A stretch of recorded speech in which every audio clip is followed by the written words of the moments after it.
4 aspectos fundamentales. Número 1 era que Dios es el creador de la vida, y esto lo vemos a la luz de Génesis 1, versículo 1, que Dios creó los cielos y también la tierra. Segundo aspecto, Dios es sustentador de la vida, y en el contexto donde Pablo se encuentra en Atenas, él le dijo a aquellos filósofos: porque en él vivimos, hablando de Dios, y nos movemos y somos. No solamente es entonces nuestro creador, nuestro sustentador, sino Dios es también nuestro protector. Las palabras del salmista nos dan esa paz y esa confianza en el Salmo 56, 11, donde dice: en Dios he confiado, no temeré. ¿Qué puede hacerme el hombre? Y el cuarto aspecto, sumamente importante, que debemos tener presente, sumamente importante, es: Dios puede levantarnos de los muertos y darnos vida eterna. Dios puede levantarnos de los muertos y darnos vida eterna. ¿Por qué? Porque es Dios quien da la vida a todas las cosas. Pablo decía, y decía con convicción: para mí morir es ganancia y el vivir es Cristo. Él tenía una paz, una plenitud. Él sabía que el Señor era poderoso para guardar su depósito para aquel día, como dice también la segunda carta. Por eso no le importaba en un momento dado ser sacrificado. La segunda motivación para Timoteo era ser ejemplo, era seguir el ejemplo del Señor Jesucristo. Para esto vimos que Pablo estaba trayendo a la mente la buena profesión que el Señor Jesucristo había hecho delante de Poncio Pilato. Recordemos un poco al respecto. Señor Jesús estaba dando testimonio de la verdad delante de Poncio Pilato, y lo hizo no solamente con sus palabras, sino con su propia vida. Cuando se le preguntó si él era el rey de los judíos, él dijo: tú dices que soy rey de los judíos. Yo para esto he nacido y para esto he venido al mundo. Y si nos damos cuenta, él no lo negó, a pesar de que esto le costaría su propia vida. Ahora, él sabía que le iba a costar su propia vida. Él sabía que era necesario padecer por mano, como le dice a Pedro, era necesario padecer por los ancianos, los sacerdotes y los escribas. Él sabía que tenía que padecer mucho. Él era el siervo sufriente del cual hablaba el profeta Isaías. Él debería sufrir y morir para salvar a su pueblo de sus pecados. Él sabía lo que hacía. Él mismo dio su propia vida. Esto nos debe de llevar a permanecer a cada uno de nosotros fieles a la verdad de Dios, fieles a la verdad del Evangelio, dando continuamente testimonio, no solamente con nuestras palabras, sino cuando Dios nos lo requiriera, también por medio de nuestras propias vidas.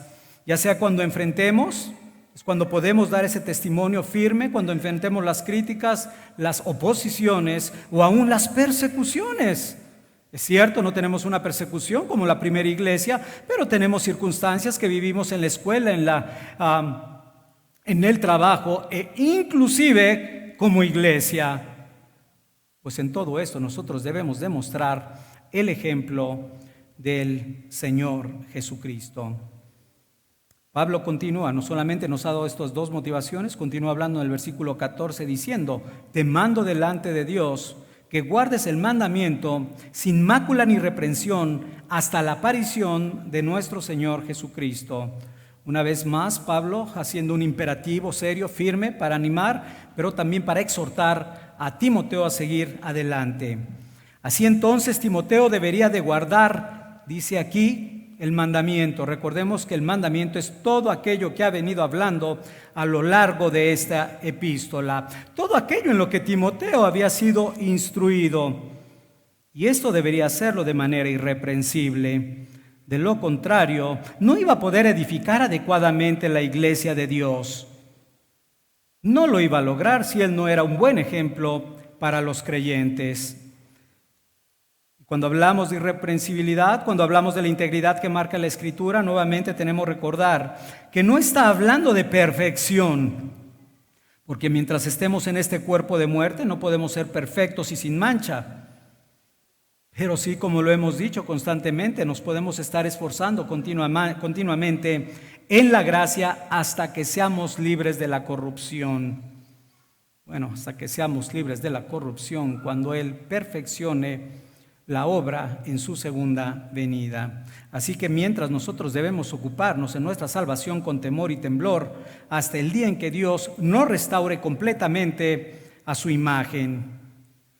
Como te puedes dar cuenta, el llamado no ha sido nada sencillo y tampoco es algo temporal, como para decir, van a venir las vacaciones, no te preocupes, espérate un poco más, ahí hallarás descanso y luego sigues adelante. Es algo constante que hay que hacer en el ministerio.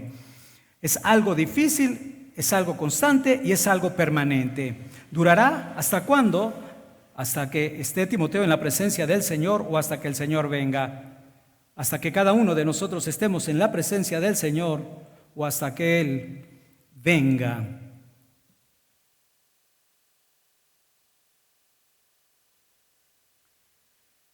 De hecho, esta era la esperanza que continuamente fortalecía el apóstol Pablo, aun cuando experimentaba las más grandes tribulaciones. Él tenía esa expectativa continua. Algún día vendrá el Señor Jesucristo. En ese día vamos a descansar. En ese día vamos a poder reposar verdaderamente de nuestras obras. Pero Pablo lo dijo así, previo a ser sacrificado, diciendo, por lo demás, 2 de Timoteo 4:8, por lo demás me está guardada la corona de justicia, la cual me dará el Señor, juez justo, en aquel día. Y no solo a mí, sino también a todos los que aman su venida, a todos los que aman su venida, a todos los que tienen esa expectativa de verlo de nuevo. Pablo a lo largo de la epístola ha exhortado y ha animado a Timoteo, recordándole que él había sido llamado por revelación especial de Dios, que había sido instruido en las Sagradas Escrituras por su abuela Loida y por su madre Eunice, que él había sido discipulado nada menos que por el mismo apóstol Pablo, que él había sido confirmado por parte de los ancianos que habían impuesto sus manos sobre él y había sido animado a seguir adelante ante aquel tribunal de Dios que estaba formado por Dios, Cristo y los ángeles, ante Dios que da vida a todas las cosas y ante Cristo, que es el testigo fiel, como se le llama en el libro de Apocalipsis. ¿No acaso estas eran las motivaciones suficientes para que Timoteo, y no solo Timoteo, cualquier creyente pueda seguir adelante? Deberían de ser suficientes. Sin embargo, Dios conoce nuestros corazones. Y entonces el Espíritu de Dios, influenciando al apóstol Pablo, le da una motivación todavía más especial para que él pudiera perseverar y seguir adelante. El apóstol Pablo tenía en mente que su joven hijo en la fe se mantuviera en ese puesto, en ese cargo como delegado apostólico durante todo su ministerio. Él sabía lo difícil que era enfrentar con la oposición. Él lo había experimentado en varias iglesias, como la de Corintios, la de Gálatas. En fin, él sabía lo que era la oposición y además sentirse solo en el desempeño de su ministerio. Pues recordemos que él había sido dejado por el apóstol Pablo en Éfeso. Así que era necesario darle una motivación que pudiera robustecer su corazón y su alma para poder seguir adelante. No es suficiente decirle a Timoteo lo que tiene que hacer, que se lo ha venido diciendo a lo largo de la epístola. No es suficiente solo decirle cómo lo debe de hacer, con toda autoridad, Timoteo. No es suficiente decirle, debes hacerlo, guarda estas cosas. Esto manda y exhorta, autoridad continua, su deber, lo que tiene que llevar a cabo, sino por qué lo debe de hacer. Y este es el punto ahora del apóstol Pablo, ¿por qué debe hacerlo? Y esto va a ser de gran ayuda, sobre todo cuando Timoteo se enfrente a la crítica, a la oposición y a la persecución. Esta motivación es recordarle a Timoteo quién es Dios, cuál es el carácter de Dios.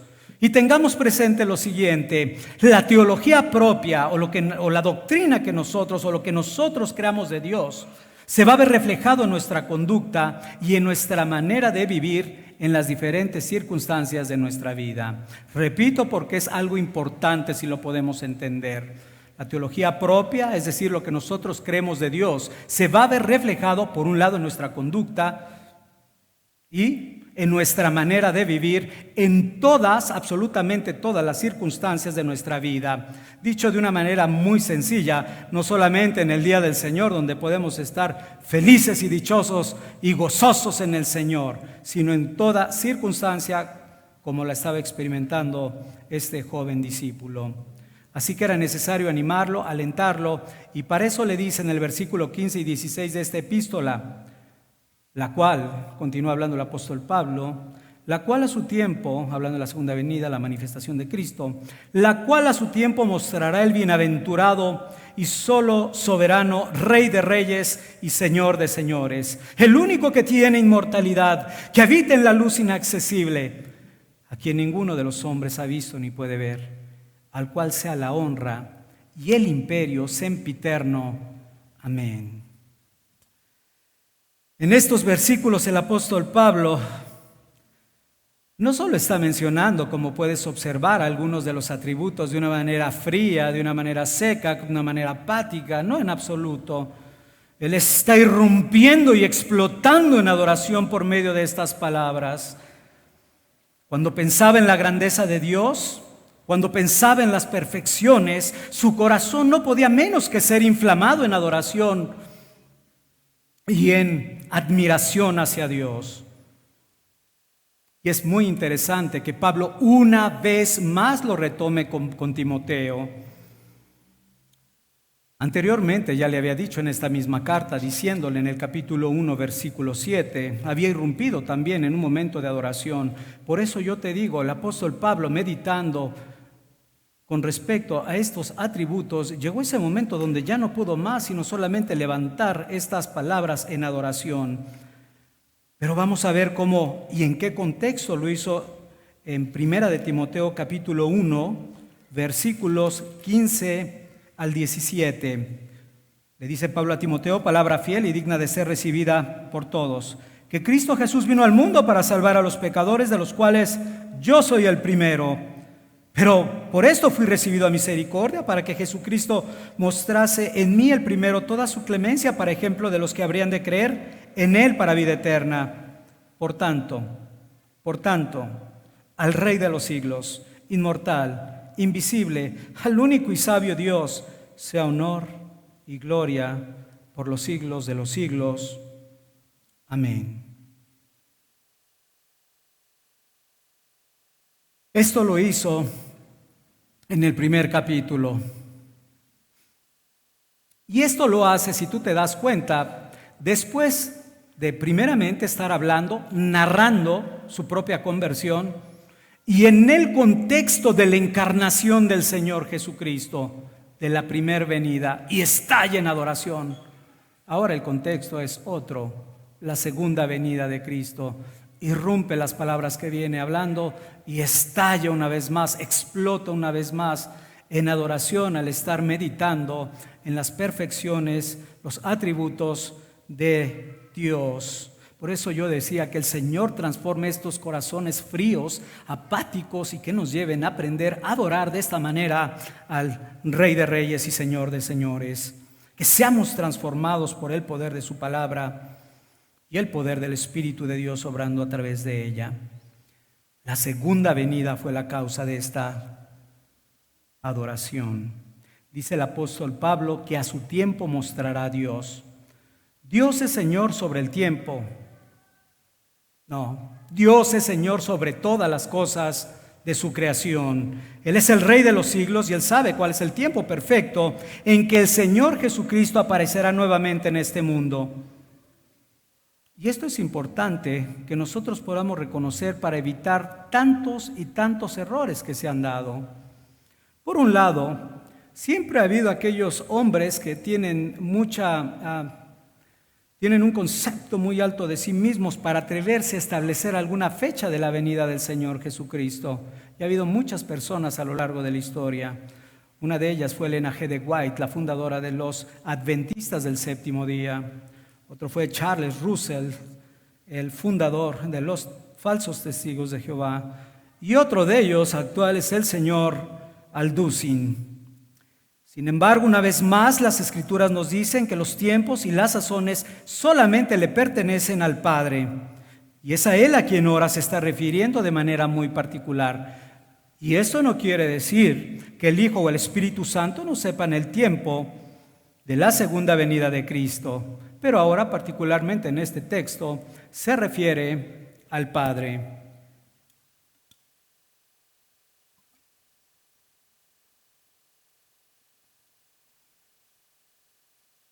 Pero el otro error, que también ha existido desde el principio, es dudar de la segunda venida de Cristo. Algunos han dicho, ¿dónde está la promesa de su advenimiento? Pero el apóstol Pablo dice que a su tiempo se mostrará. A su tiempo se mostrará. Así que no debemos de dudar de su promesa, no debemos de dudar de su palabra, sino que debemos usar nuestros ojos en la fe para esperar, para estar expectativos acerca de la segunda venida del Señor Jesucristo. ¿Recuerdas que la primera venida de Cristo era muy anhelada por el pueblo de Dios del Antiguo Testamento, del Antiguo Pacto? Ellos lo anhelaban ver a su Mesías, tenían esa expectativa continuamente.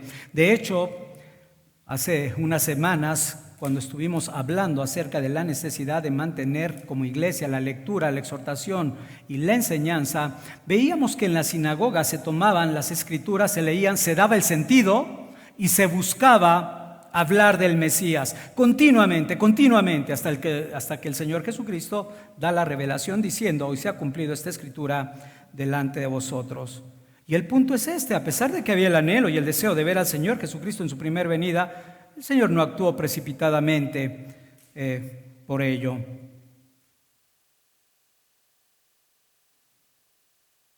¿Por qué no actuó? Porque dice Gálatas 4:4, porque aún no había llegado el cumplimiento del tiempo. Aún no había llegado ese tiempo donde Cristo. Y vamos a ver cómo lo describe Pablo a los Gálatas en el capítulo 4, versículo 4. Dice, pero cuando vino el cumplimiento del tiempo, Dios envió a su Hijo, nacido de mujer y nacido bajo la ley. Entonces había llegado finalmente el tiempo perfecto, que es del Señor. De la misma manera, en el cumplimiento del tiempo, en el momento preciso, va a ser la segunda venida de Cristo. Esta inminente venida de Cristo debería de animar no solamente a Timoteo, sino a todos y cada uno de los creyentes para perseverar en ese anhelo y deseo de honrar y servir a su Señor. Por eso te decía que Dios siga transformando nuestros corazones. Queremos despertar ya a la luz de estas realidades. Queremos tener ese entendimiento que tenía el apóstol Pablo. Y aún yo quisiera citar lo que le dice a los corintios acerca de ser exhortados de la expectativa de esa venida. En la primera epístola a los Corintios, capítulo 7, primera epístola a los Corintios, capítulo 7, versículo 29 al 31, fíjate cómo exhorta a los corintios Pablo diciéndoles, pero esto digo, hermanos, que el tiempo es corto, resta pues que los que tienen esposa, como si no la tuviesen, y los que lloran, como si no llorasen, y los que se alegran, como si no se alegrasen, y los que compran, como si no poseyesen, y los que disfrutan de este mundo, como si no lo disfrutasen, porque la apariencia de este mundo se pasa.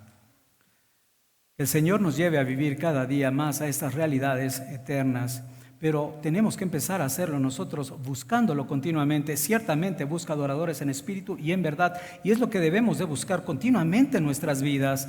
No nos conformemos a este siglo, no nos conformemos en decir estoy en una iglesia bíblica. Necesitamos ser transformados en verdaderos adoradores del Señor. Pero Pablo no termina aquí esa descripción de los atributos que despliega en esta doxología. Pablo continúa refiriéndose a Dios como el bienaventurado. Bienaventurado viene de la palabra griega makarios, que significa feliz, contento o satisfecho.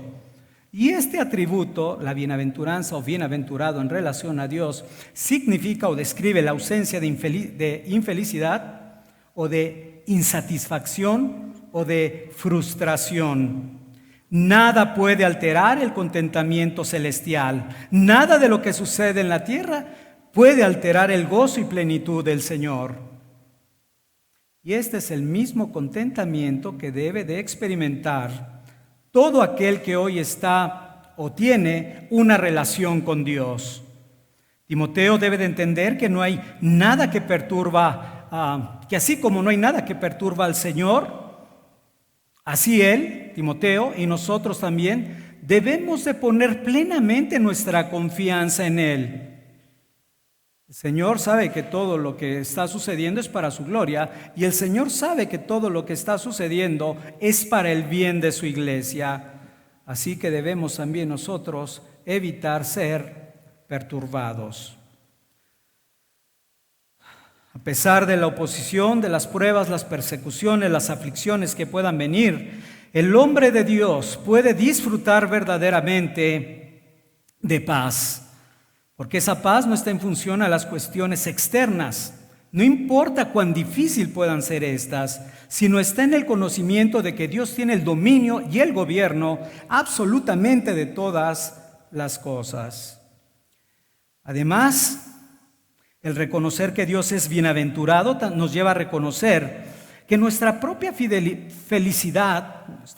felicidad y bienaventuranza no puede depender de lo que está en este mundo. No se encuentra en las cosas que podamos poseer en esta vida, ni tampoco en que las personas puedan hablar bien de nosotros. Nuestra bienaventuranza, nuestra dicha y felicidad solo puede venir de Dios. Y esto lo podemos ver, esta bienaventuranza es para los hijos de Dios, ser bienaventurados es para los hijos de Dios, y hay muchas escrituras que nos llevan a ello. Dentro de estas escrituras podemos citar el Salmo 65, versículo 4, que dice: bienaventurados son los escogidos del Señor. También dice el salmista en el capítulo 2, en el Salmo 2, versículo 12, bienaventurados los que confían en el Señor. Bienaventurados aquellos que son perdonados sus pecados y les concede justicia sin tomar en cuenta sus obras. Bienaventurados los que conocen a Cristo. Bienaventurados los que oyen su palabra y la guardan. Bienaventurados los varones que resisten la tentación, estos dos últimos del libro de Santiago. Bienaventurados sois cuando por mi causa os vituperan y os persigan y dicen toda clase de mal mintiendo. Es chistoso, pero a veces aún esta última bienaventuranza que deberíamos tenerla presente por formar parte de ese sermón tan importante llamado el Sermón del Monte, pasa continuamente desapercibido. Pero eso significa que en esas peores circunstancias debemos de ser felices, contentos en el Señor. Después de mencionar esta bienaventuranza, la bienaventuranza o la felicidad de Dios, Pablo menciona su soberanía cuando él dice: y solo soberano, Rey de reyes y Señor de señores, y solo soberano. La doctrina de la soberanía es una de las más alentadoras, las más reconfortantes que nosotros podemos encontrar a lo largo de toda la Escritura. Pero ¿qué debemos hacer continuamente con respecto a esta doctrina tan maravillosa? Debemos aprender continuamente a traerla a nuestra mente, debemos estar meditando y debemos aprender a descansar en ella. Cuando alguien logra descansar en la soberanía de Dios, entonces no va a haber ansiedad o ansiosas inquietudes, como también se dice en la Escritura, ansiosas inquietudes que puedan afectar nuestra vida. Vamos a permanecer en esa paz que sobrepasa todo entendimiento. Esta descripción de la autoridad de Dios nos permite no atemorizarnos cuando los enemigos de Dios se levantan contra Él. Como por ejemplo lo estamos experimentando hoy en día, que se levantan, hacen edictos o hacen leyes en contra de la voluntad revelada de Dios. Quizás como lo hemos escuchado con el tema de la ideología de género, con el tema de los matrimonios entre homosexuales, con el tema de que si el Estado puede o no gobernar, puede instruir y educar a nuestros hijos. Por supuesto, todo eso es contrario a la voluntad revelada de Dios. Así que esto nos debe de fortalecer, primeramente, nuestro temor santo y reverente hacia nuestro Dios. Pero por otro lado, esto también nos debe de confortar porque nos ayuda a no tener temor al hombre.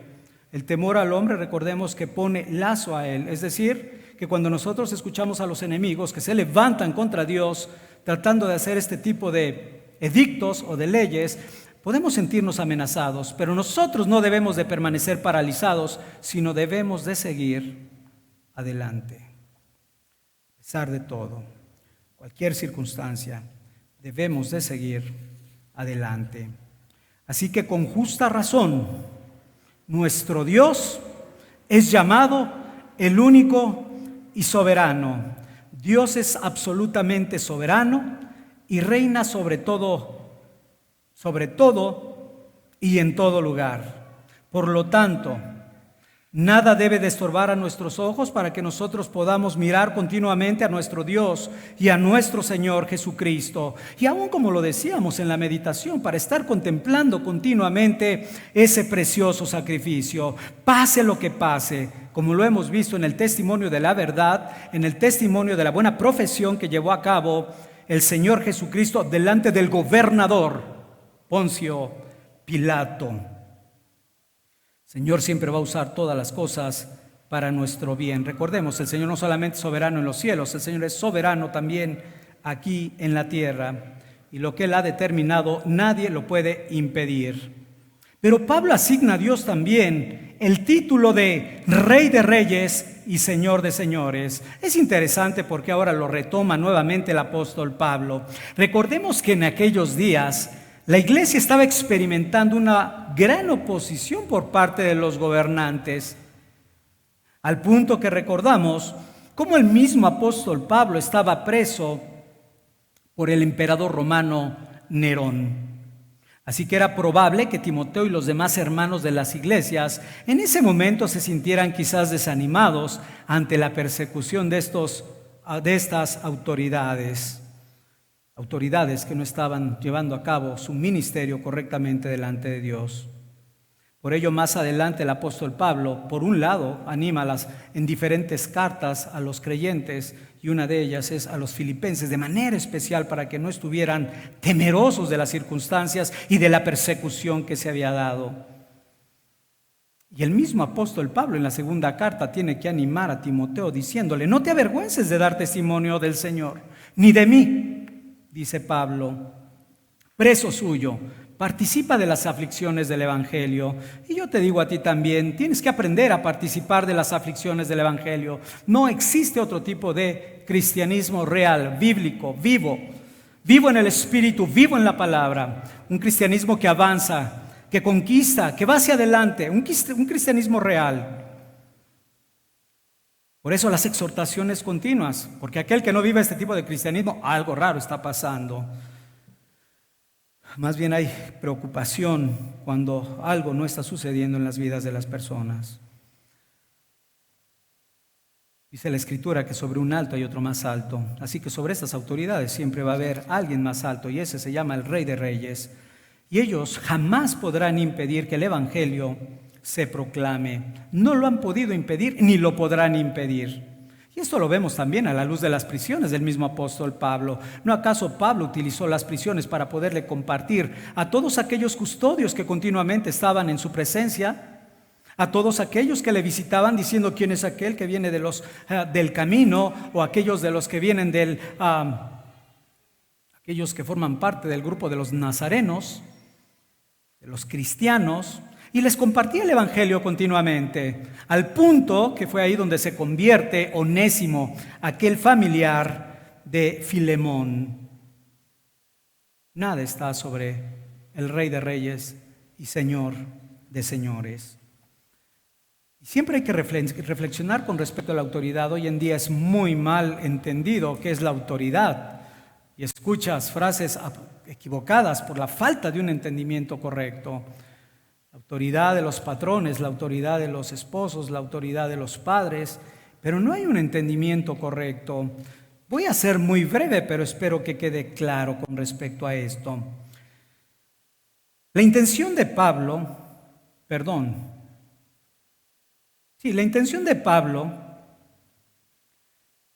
es que los creyentes levanten su mirada más allá de este mundo, que puedan confiar en aquel que tiene el dominio sobre todo.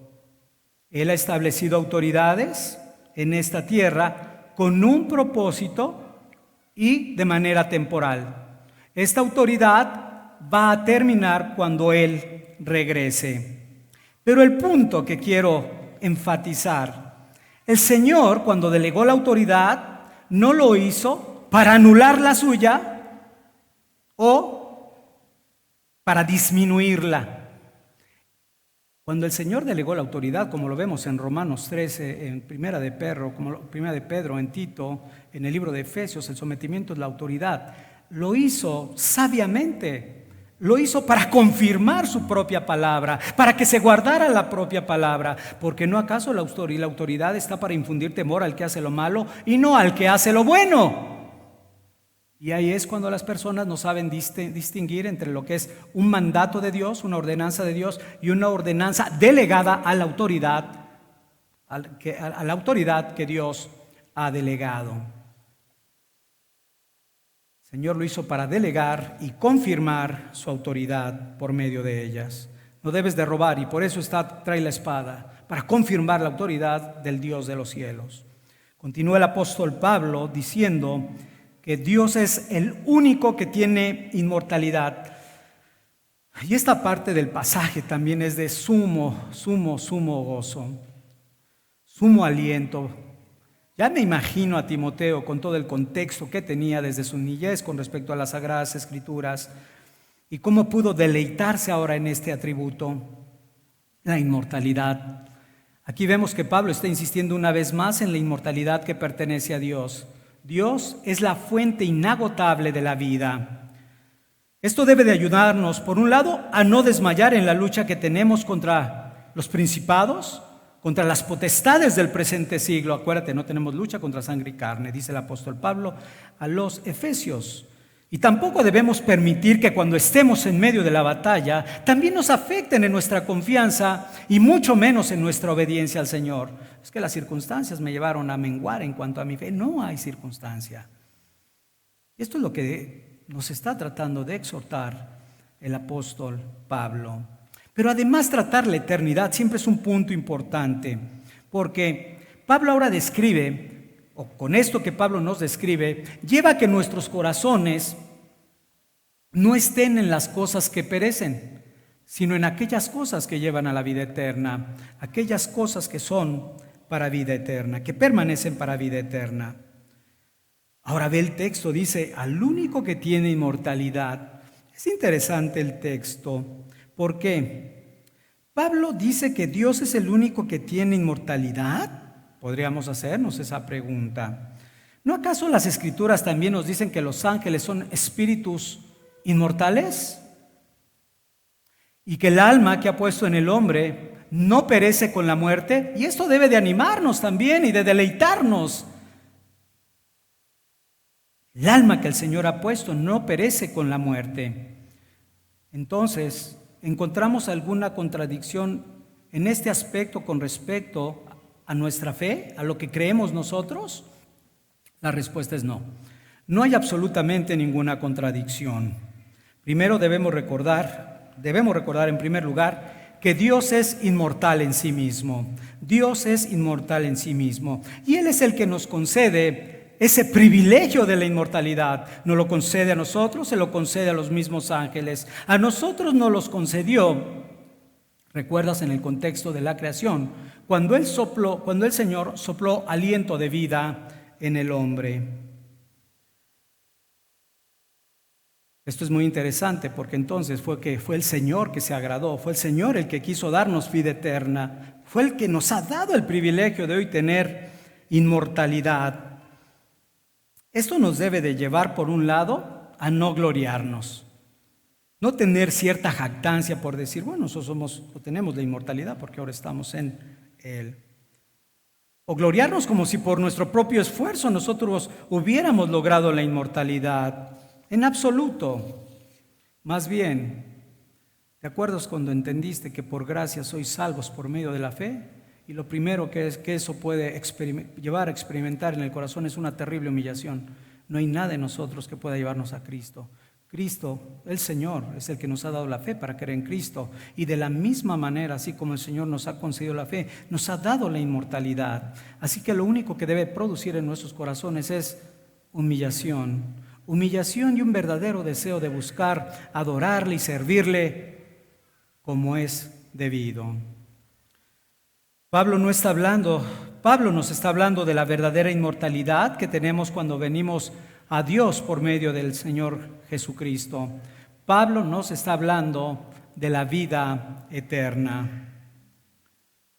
Juan cita las palabras del Señor Jesucristo en el capítulo 11, versículo 25 y 26, diciendo: yo soy la resurrección y la vida. El que cree en mí, aunque esté muerto, vivirá. Y todo aquel que vive y cree en mí, no morirá eternamente. Debe de ser una gran consolación si estamos en unión con Cristo, si hemos sido redimidos por la sangre del Cordero. Pero amigo que estás aquí, amigo que estás aquí, el tiempo de salvación es el día de hoy. Esto debe ser una fuerte advertencia para ti, porque a menos que te arrepientas y pongas tu confianza en el único sacrificio que puede perdonar tus pecados, recuerdas, decíamos, no solo serás echado fuera del campamento, no, serás echado fuera de la presencia de Él. Y en vez de que hablemos de vida eterna, tendremos que hablar de condenación eterna, tormento eterno y el fuego eterno que está preparado para el diablo y sus ángeles. Así que aunque hoy puedas gozar de cierta salud, porque aún Dios da y Dios la quita, y de todos los bienes de este mundo sin que te falte nada, pudieras decir como aquel hombre rico, de nada te servirá, pues a menos que puedas descansar verdaderamente en la obra del Señor Jesucristo, vas a poder experimentar una verdadera seguridad y una verdadera paz que solamente Él puede dar. Hermanos, si este atributo, hermano, hermana que te encuentras aquí, si este atributo queda bien plantado en nuestro corazón, aunque lleguemos a pasar peligros, aunque lleguemos a experimentar aflicciones, graves enfermedades inclusive, o aún la misma muerte, no debemos de temer, porque la vamos a recobrar en Dios. La vamos a recobrar en Dios. Ahora tienen más sentido las palabras del apóstol Pablo cuando en la segunda carta a Timoteo le dice que él estaba pronto para ser sacrificado. Ahora tiene más sentido porque Pablo sabía que estaba para ser sacrificado y que su partida estaba cerca, pero él sabía que él iba a recobrar su vida en Dios. Y no solamente sabría que iba a recobrarla en Dios, sino también que iba a experimentar esa corona de justicia. Qué importante es vivir a la luz de la inmortalidad, a la luz de entender este atributo de Dios. Señor Jesucristo por eso dijo que el que guarde su vida la perderá, pero que el que la pierda por causa de mí, dijo el Señor, la hallará. ¿Por qué no podemos tener un poco de confianza en ello en medio de las circunstancias más adversas que podamos de vivir? ¿Por qué como Job se nos nubla a veces la vista y se nos pierde de momento que si es la voluntad de Dios partir, vamos a partir? El día y la hora está establecido y no hay manera de moverla. Él la ha establecido. Pero esto más bien debe de animarnos, debe de fortalecernos, seguir adelante, perseverar en adoración, perseverar en honra y perseverar en el servicio a nuestro Señor. Con esto sería suficiente para irrumpir en adoración al Señor, en gratitud al Señor. Pero Pablo continúa diciendo que habita en luz inaccesible, a quien ninguno de los hombres ha visto ni puede ver. Que habita en luz inaccesible, a quien ninguno de los hombres ha visto ni puede ver. ¿A qué se refiere el apóstol Pablo con que Dios habita en luz inaccesible. Es un tema interesante que también vale la pena que pongamos atención. Primeramente se refiere que Dios es trascendente, que Él está muy por encima de nosotros. Él está mucho más allá de lo que nosotros podamos comprender, muchísimo más lejos de nuestra comprensión. Pero esto también, esta parte del texto nos habla que Dios es un Dios santo, separado completamente del pecado, y debido a que es santo, debido a que es santo Dios, es inaccesible al hombre. Y Él es inaccesible al hombre, en primer lugar, como lo hemos visto, porque Dios es el creador y nosotros somos las criaturas. Es el primer aspecto que es fundamental entender, pero además el pecado también nos ha separado todavía más de Dios. Por un lado, Satanás continuamente tratando de seducirnos al pecado una y otra vez. Por otro lado, nuestros deseos que empiezan a codiciar y a desear todas las cosas de este mundo. Y todas estas cosas sabemos que batallan con nuestra alma. Pero por si fuera poco, los deseos de nuestra propia carne, o lo que Santiago también habla acerca de nuestras propias concupiscencias que también quieren rebelarse contra Dios. Finalmente, todo esto afecta a nuestros ojos espirituales para que nosotros podamos acceder a esta luz inaccesible.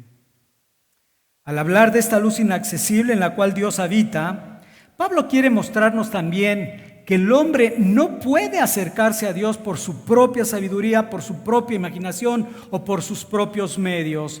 Es imposible, a menos que Dios por gracia se acerque Él más bien hacia nosotros y nos conceda y condescienda, es que entonces nosotros podemos conocerlo. Y esto ha sido por medio de la palabra. El Señor se ha revelado por medio de la palabra a nosotros. Pero sobre todo, por medio de la encarnación del Señor Jesucristo.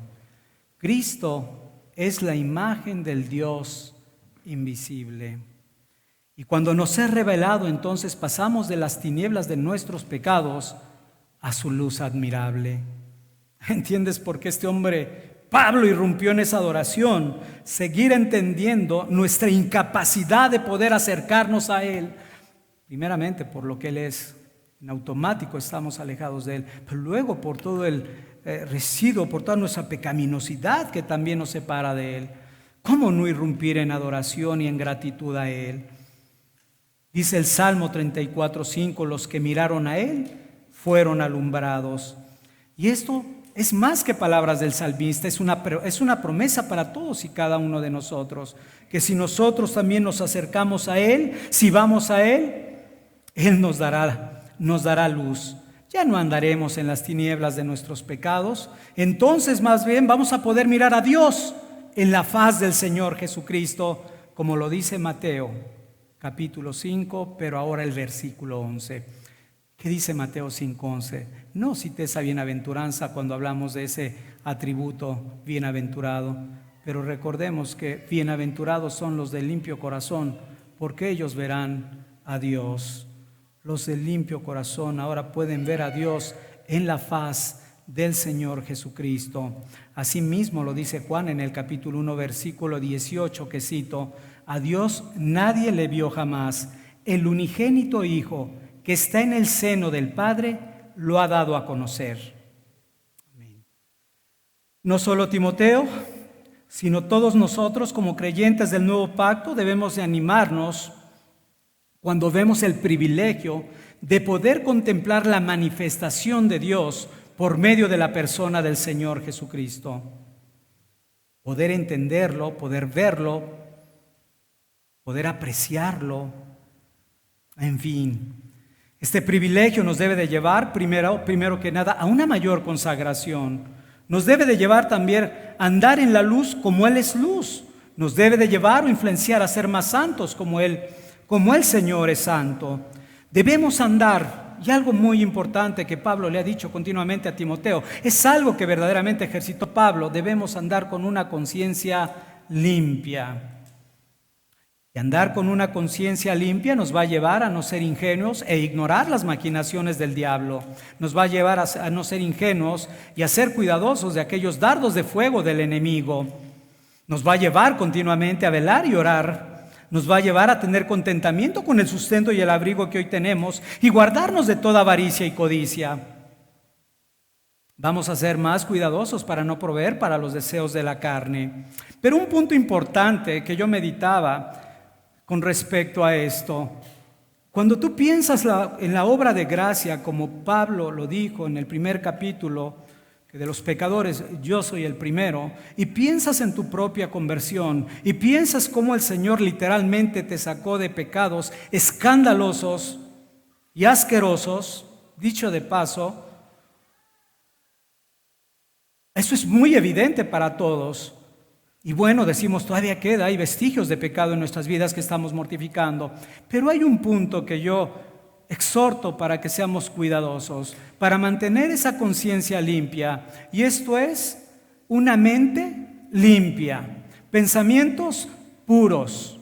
Ciertamente puedo tomarme de Filipenses capítulo 4, versículo 8, donde les instruye diciéndoles: por lo demás, hermanos, todo lo que es verdadero, todo lo que es honesto, todo lo justo, todo lo puro, todo lo amable, todo lo que es de buen nombre, si hay virtud alguna, si algo digno de alabanza, en esto pensad.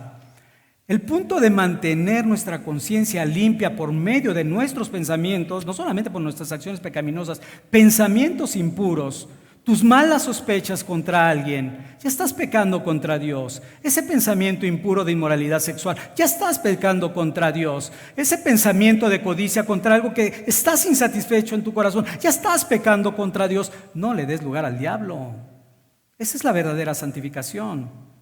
Eso es lo que nos ayuda verdaderamente a poder accesar un poquito más esa luz admirable que hay en esas habitaciones, que ciertamente es inaccesible por nuestra pecaminosidad. Aprendamos a mortificar no solamente los pecados externos, sino los pensamientos que batallan también con nuestra propia carne. Pablo termina esta adoración, esta explosión de adoración diciendo: al cual sea la honra, el imperio, sempiterno. Amén. Pablo está exclamando, en resumen, que Dios debe de ser honrado por los niños, por los jóvenes y por los ancianas. Es decir, Dios debe de ser simplemente honrado por todas las personas, buscando continuamente el reino de Dios y glorificarle a Él. Ese es el objetivo, el propósito de esta doxología del apóstol Pablo: llevar al pueblo de Dios a una mayor búsqueda del reino de Dios, de la presencia de Dios, de conocer más los atributos de su Dios. Y nada nos puede motivar más para que podamos perseverar como creyentes que tener cada vez más una mayor comprensión de la grandeza de Dios, porque solo así nuestra confianza estará verdaderamente sobre una roca firme. Y solamente para cerrar con una pequeña aplicación, recuerda que honramos a Dios cuando vivimos conforme a la voluntad revelada de Dios. Y yo citaba hace unos minutos, hace una hora, dos, explicaba que cuando ejerzas tu autoridad, seas padre, patrón, quien sea el rol que manejes, sea la circunstancia que haya que aplicar, pero yo lo quiero aplicar en mi propia vida. Yo digo, el Señor, por su pura voluntad y soberanía, ha determinado que yo sea ministro del Evangelio. Pero eso no me debe de llevar a gloriar, eso es pecaminoso. Eso me debe de llevar a entender que el que me delegó la autoridad, que es Dios, ¿verdad?, merece toda la honra, gloria y alabanza. De la misma manera, tu autoridad como padre, tu autoridad como padres, o la obediencia de los hijos. Esto nos lleva a honrar a Dios en todo lo que hacemos. Porque yo podría decir, bueno, soy ministro de Dios, pero realmente mi corazón está teniendo cierta jactancia, pecado. Eso es maldad dentro del corazón. Y eso es lo que tenemos que seguir aplastando. Pablo termina diciendo: amén. Así sea, Señor, confirmando las palabras que ha venido hablando. Busquemos más al Señor en adoración. Hemos considerado estos sublimes atributos de Dios.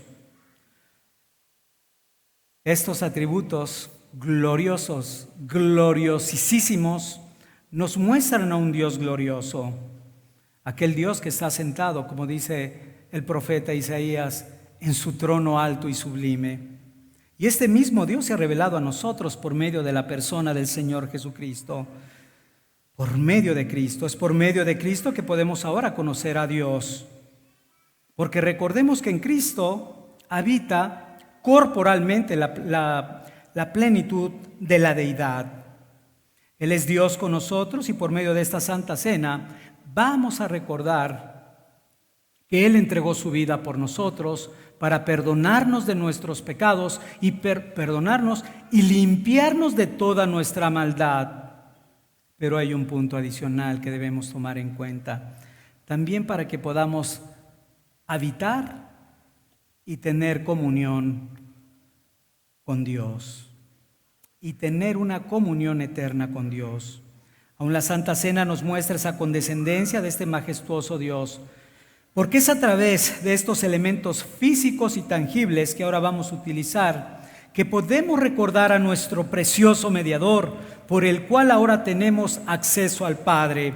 Así que teniendo en mente esto, agradezcamos al Señor porque por medio de su Hijo Jesucristo podemos conocerlo y también podemos honrarle y servirle.